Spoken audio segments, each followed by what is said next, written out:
Maybe you've seen the amazing footage of the islands on YouTube videos or the drone footage, and you're thinking, is it worth my time going to the Azores? Well, hopefully in this video, I'll show you exactly why by taking you through some of the things to see on 3 of the islands, São Miguel, Pico, and Faial. I'll also tell you a bit about the hotels, what's it like to drive around the island, and how much my time on the Azores actually cost me. I will also tell you some of the drawbacks about going to the Azores, like using your credit cards there and also travelling there in the winter.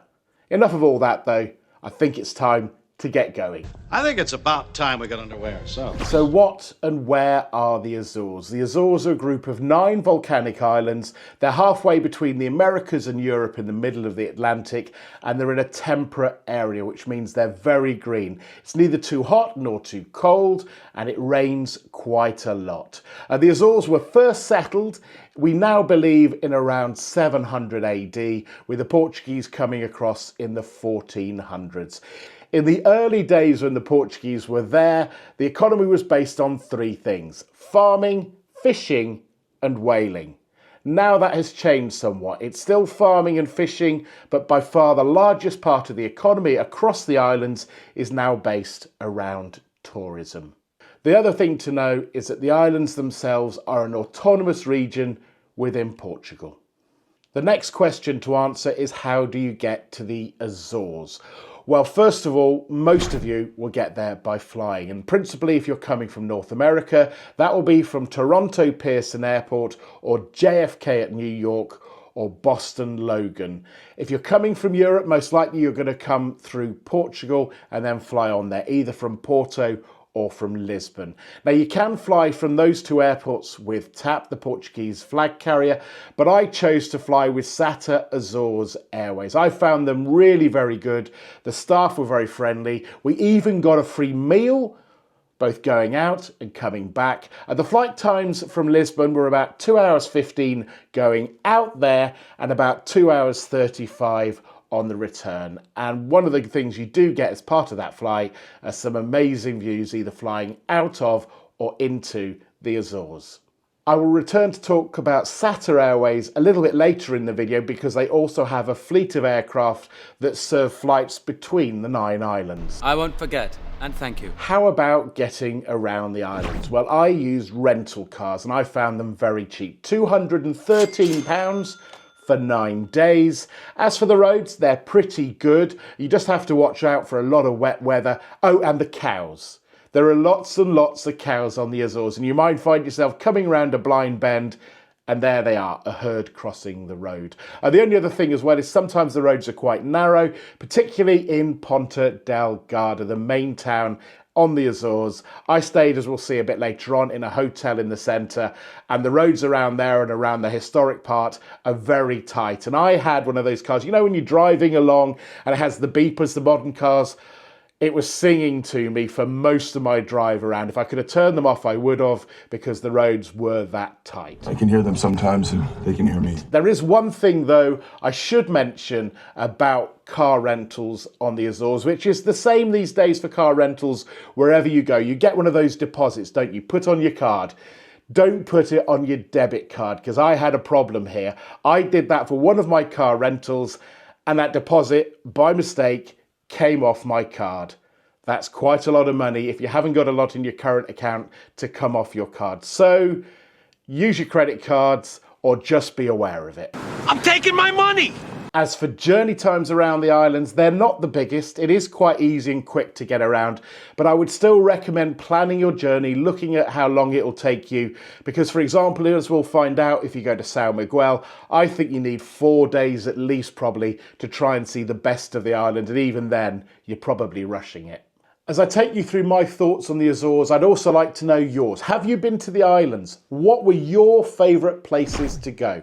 Let us all know in the comments section below. It might help me for a future visit to the islands, but it also might help other travellers if they're planning a visit there. I'd also like to know your recommendations for where I should take this channel in the future. Maybe places that people don't usually go that you think they should consider. Stick those in the comments, and who knows, in the future I might take one of your your suggestions and produce a video for this channel to once again help other travellers in planning their next adventure. Once I leave here, you're not going to be contacting me. Let's take a look at the first of the islands that I visited, São Miguel. It's by far the biggest in terms of population and also size of the 9 islands. There are around 145,000 people living on the island, 45,000 of which live in the capital, the beautiful capital, Ponta Delgada.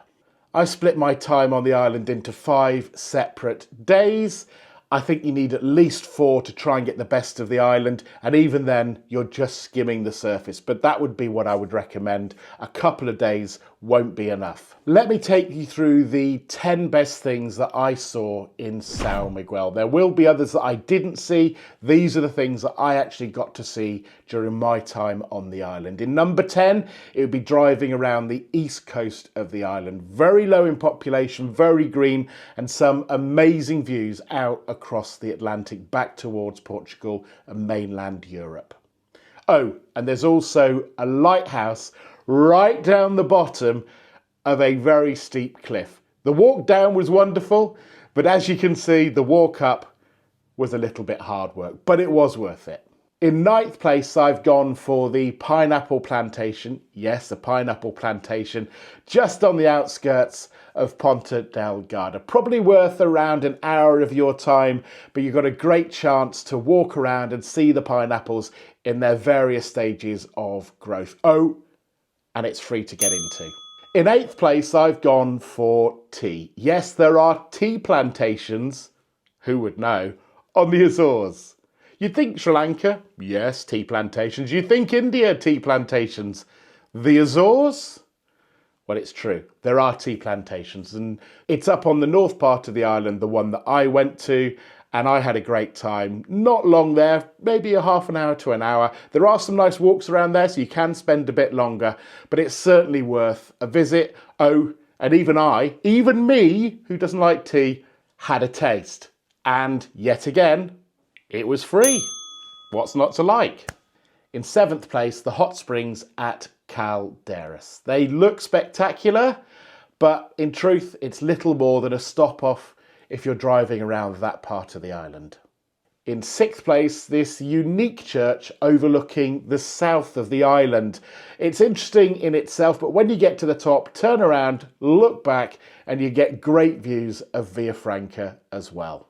Wow, we've made it to number 5, the fort in Ponta Delgada. Now, this is something that will cost you to get in. When I was there, it was €4, but you get to have a walk around the museum and then go up on the battlements and have a look over Ponta Delgada and out, once again, theme of this video, across the Atlantic. This jewel of the North Atlantic. In 4th place, I've gone for the historic heart of Ponta Delgada. It is beautifully maintained, black and white buildings matched with similar cobbled streets. It's free, of course, and it's certainly worth spending a little time having a little nosy around. In 3rd place, I've cheated really. I've put 3 gardens that I visited across the island together. Look, I am not a gardener. I've just come back in from outside cutting my lawn. It took me around 10 minutes. Trust me, I am not green-fingered. However, the gardens on the Azores are beautiful, and I've put 3 on São Miguel together to recommend to you. Hey, that's cheating! You can't do that! The first of them is this garden in the centre of Ponta Delgada. You can include it in your walk around the centre of the town. It's free to get into. It's got a few chickens and other birds walking around, and it's got this large Australian immigrant. In 2nd place for the gardens, I've gone for Park Terra Nostra. You'll have seen all the videos of this garden. It's got the big thermal pool that everyone takes photos of. It's great to have a little look around. The reason why I've put it in 2nd place is it does cost €8 to go in. It's worth the money, but my main garden, my number 1 garden, was free, so therefore it felt just right that this garden was in 2nd place. Yeah, I understand. My number 1 garden is this. It was sensational, beautiful. It was one of the most beautiful places I visited in my entire time on the Azores. I can highly recommend it to number 2 on the list, and you'll see the theme with the top 2. It's a view over a dormant volcano in the centre of the island. I came at it from the north coast up the roads. You make sure you stop as you go up because there are some fantastic views back across the north coast and towards the Atlantic. However, the best of the views are at the top. But like our number 1, you do have a problem sometimes with the weather. I was fortunate when I got up there, I got a clear view, but as I was leaving, the cloud was closing in. Number 1, no surprise, Sete Cidades. It is stunningly beautiful. It's as good as any picture I can show you or you'll see on other YouTube videos. But there is a problem, and that problem is the weather. Cloud and fog can get in the way. What do? Make sure you get this web page, and I'll put a link on the description below that has webcams. And from the first day you arrive, check the webcams in the morning, and if it's clear, go, because you might not be lucky on other days. And it's exactly what I did. I got lucky on the final day in the Azores. The weather cleared on the webcams, and I headed up for a look. And like everyone else, I'd seen the videos about the Monte Palace Hotel, and I thought, well, I'll go that way to have a look. The Monte Palace Hotel is not a great thing to look at. It's a pretty ugly building.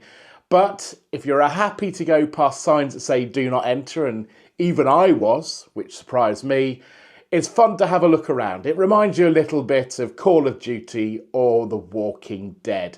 However, once you make your way through all of that, and that is a little bit of fun, you have some fantastic views out over the dormant volcano. I can't recommend it enough. It's worth diving into the town after, going have a look at the bridge area and look back at where you were and go into the town. But for me, the best thing about Sete Cidades and the best thing about São Miguel is being on that rim and looking into the green and blue of the volcano. Now, speaking about Sete Cidades, like me, you might get lucky because I flew between São Miguel and Pico to go to some of the other islands. And when I took off, I got this fantastic view from an aircraft. The clouds cleared and there it is. But what about the flight itself? It was fine. It was relatively short. How long it took me is on the screen now. There are airports in every one of the 9 islands, so it's a great way to get around. I will touch on ferries. That's another good way to get around the islands, but certainly with some of the longer distances between the islands, it's a good way to get around. However, the weather can get in the way. I've seen videos, like I'm sure you have, where people have not been able to take off in the aircraft because of winds, etc. There was a strong wind when I flew from São Miguel to Pico, but it wasn't strong enough to stop my flight. It did delay some of the other flights from the airport, but it's certainly a good way of getting between the 9 islands.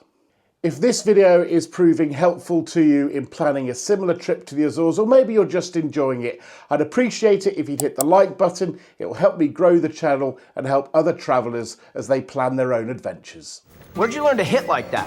What about Pico itself? Well, in terms of landmass, it is the second biggest of the islands after São Miguel. However, the population is a lot smaller. It is around 13,000. So while you're driving around the island, there is plenty of space just for you. The one thing that dominates the island, though, is Mount Pico. It is stunningly beautiful, and in a short while I'll tell you a bit more about it as I take you through the things to see on Pico, but also on the neighbouring island of Faial. 2 for 1, that's a good deal. As for the 9 things you'd want to see while you're on the island, number 9 would be the neighbouring islands. Certainly from the north coast and also from the west coast, you can see the neighbouring islands. I know it's a cheat, but it's certainly something you can see while you're on Pico. Next, it's the island itself in the broadest terms. Because the island is in relative size in the Azores, the second biggest, and the population is so much smaller than São Miguel, you have plenty of time to be on your own driving around the island. I found it a joy. I'm sure you would too. Then to some of the things you can see while driving around the island. There are lakes just like this, but also right on the eastern end of the island, there is this lighthouse, though be warned, it is a working lighthouse, so you're not going to be going in, but it's certainly worth a brief detour to have a little look at it. In 5th place, I'd recommend this small museum on the south coast of the island. It is based around whaling, which was, as mentioned earlier in the video, huge on the island. You get to see a short film if you want, from the history of it, going back 50, 60 years, but also to look at the impact whaling made on the island and to the people here. I found it fascinating, and it's certainly worth about an hour of your time. In fourth place, well, it's these fields used for wine production, walled up to protect it from the elements. They are eye-catching. You can see them when you're coming into land at the airport in Pico, and then this moves me nicely on to number 3, the Azores Wine Company, for their hospitality as I dropped in there during my time in Pico. And yes, of course, I had a glass of wine too. Cheers. In second, Madalena, the capital. It's a small town, it's very pretty, but it is dominated, like most of the island, by the number one thing for me that you can see while you're on Pico: Mount Pico. It's stunningly beautiful. However, as I'm about to explain, yes, it's the number one thing for me to see while you're on Pico, but it's also the number one thing, and I'll explain why, that you can see while you're on the neighbouring island of Faial. Oh, that's confusing. Before we get to Faial, I want to talk about ferries, because that's the way I got between the two islands. Look, they are convenient, they are regular, they're not very expensive. It cost me €3.80 single between Pico and Faial, so not expensive, and I definitely recommend it as a way to go. Was the sea rough when I travelled? Not really. Could it be when you travel? Absolutely. You're in the middle of the Atlantic. If the weather comes calling, it can be a bit choppy, but I found it was fine when I was there in December. You can sit inside the ferry and outside of the ferry. You can also take your car, but it kind of limits the number of ferries that you can go on because there is only so much space. So what I did was just book the ferry as a foot passenger, and when I got across to Faial, which I spent the day in, I hired a car separately just to drive around the island. I found it gave me more flexibility for the journey. Coming soon on this channel, we're going to be heading to the Canaries. So plenty of reasons to stay in touch with this channel and hit the old subscribe button. Make sure to subscribe to my channel. On to Faial, the third island I visited during my time in the Azores. It's on the western side of Pico, and I use that ferry to get to it. It is another beautiful island. The population, well, it's slightly more than Pico at 15,000, but the island is a bit smaller. It's the 5th biggest island in terms of landmass in the Azores. In terms of 5 things to see, well, number 1, when you land on the ferry, you land in Horta. I felt that Horta was my Portuguese home. Hortin, I don't know about you, but it feels quite close. So I felt like I'd gone home. I'm only joking. But Horta is a beautiful place to have a little walk around, looking at the ships that are docked there, the sailboats that have come in and might be going on somewhere else. While we're talking about Horta, in 4th place, I'd put the graffiti that you find around the harbour. It's created by crews that come in on the boats and on the ships, and it is amazing to see. And I know some people don't like graffiti, but for me, it was an absolute highlight of my time in the Azores. While we're also in the harbour area, I need to talk about Peter Sports Cafe. You will have seen it mentioned in a lot of the tourist stuff that you look when you're planning your visit to the island. You'll see videos about it and thinking, is it as good as it's cracked up to be?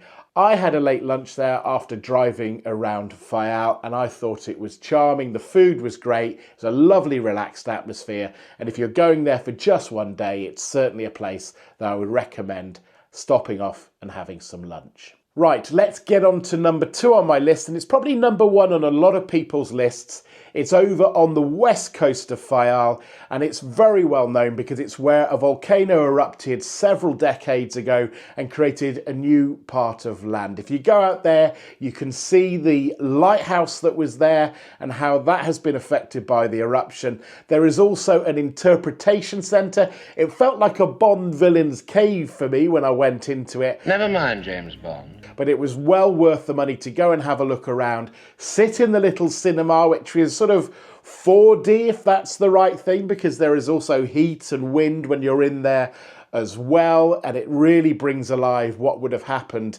in this part of the world, not only with that eruption, but with the general creation of the Azores. But make sure you take time to go up the top of the lighthouse for these views out across the land created Now look, I think some of you will probably criticise me in the comments for saying that's not my number one thing on Faial. And then you'll probably even be more riled up, more disappointed in me that my number one thing on Faial is Mount Pico.